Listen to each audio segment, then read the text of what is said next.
Premier Planet, it's Justin Barlow here inside the Premier Studio in Woodstock, Illinois, and I'm here to tell you about PPW 103. Thank you so much to everyone out there in the Premier Planet who came out to support us this last Saturday. If you weren't here, if you weren't able to make it, here's what you missed. We start off the evening with the man from deepest, darkest Africa, Kim Chi, taking on USA, Ulysses S. Adams. Now, Adams has been on a little bit of a downslide lately. He's incurred a couple of losses. He was looking to rebuild that steam tonight against Kim Chi, and he did.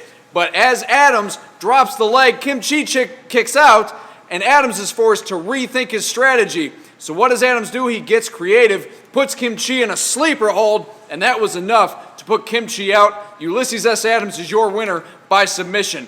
Following that, we had 0-2 from Okinawa taking on PPW's resident guard dog, Irish Andy Anderson, who's always in the mood for a fight here.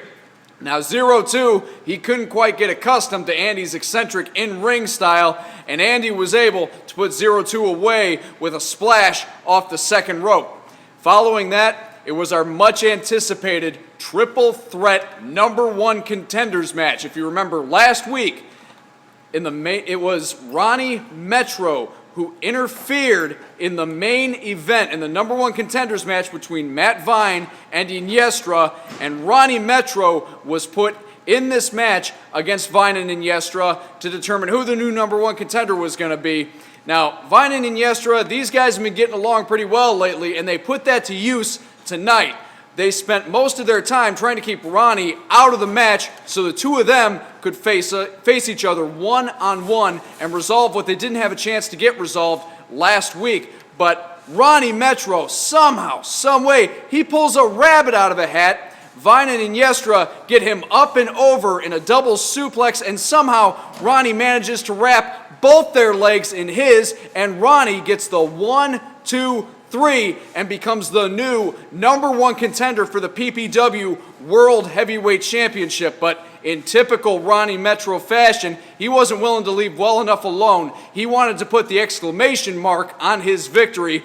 And after Matt Vine made his way to the back, Iniestra was left by himself in the ring, and as Iniestra had his back turned to the entryway, Ronnie came back, blindsided Iniestra, and just as he's done in recent weeks to so many other members of the roster, including our CEO, Randy Ritchie, Ronnie gets up on the top rope, delivers a huge splash, and then finishes it off with a devastating pile driver, leaving Iniestra in a heap and leaving here with his head held high and full of confidence. Iniestra had to be helped to the back. We wish Iniestra all the best for a speedy recovery. After that, let's just call it what it was, an assault here at PPW 103.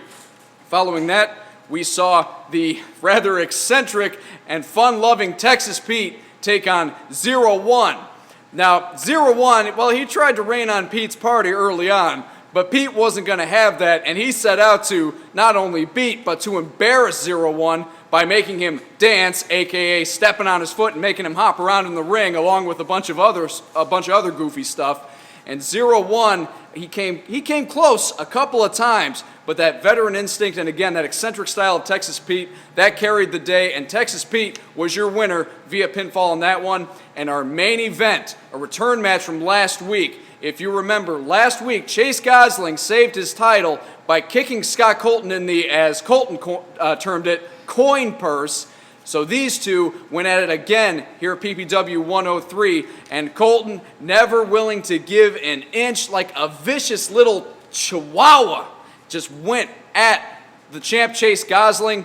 And Gosling, he threw everything he could at Colton, power move after power move. Colton, of course, loves to use those aerial tactics. And Colton, it looks like he's about to pin Chase. He's able to roll him up in a pin, but Chase uses Colton's own momentum against him and is able to roll him over for the 1-2-3, and Chase retains his title here tonight. But Chase wasn't done.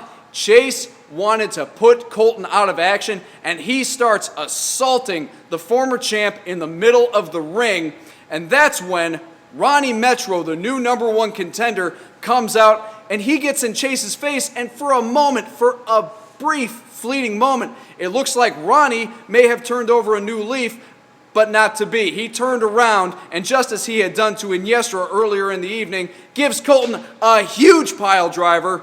quickly lets Chase know that he's coming for that title next week, and Scott Colton is left laying in a heap outside the ring as we closed PPW 103. Next week, though, Ronnie Metro takes on Chase Gosling for that world title. That's going to be an interesting and exciting one. Also, Andy Anderson's in action this Saturday against Kim Chi, and Matt Vine, the world exclusive, who came so close to becoming the #1 contender at PPW 103, is going to face the longest reigning PPW World Heavyweight Champion of all time, and currently on NXT radar, the Persian powerhouse, Malad Akbar. You are not going to want to miss a second of the action here at Premier Pro Wrestling. We are here each and every Saturday night for your viewing pleasure at 1230 Davis Road in Woodstock, Illinois. Once again, I'm Justin Barlow. It's been my honor to be your master of ceremonies here at PPW. We'll see you folks out here at 1230 Davis Road.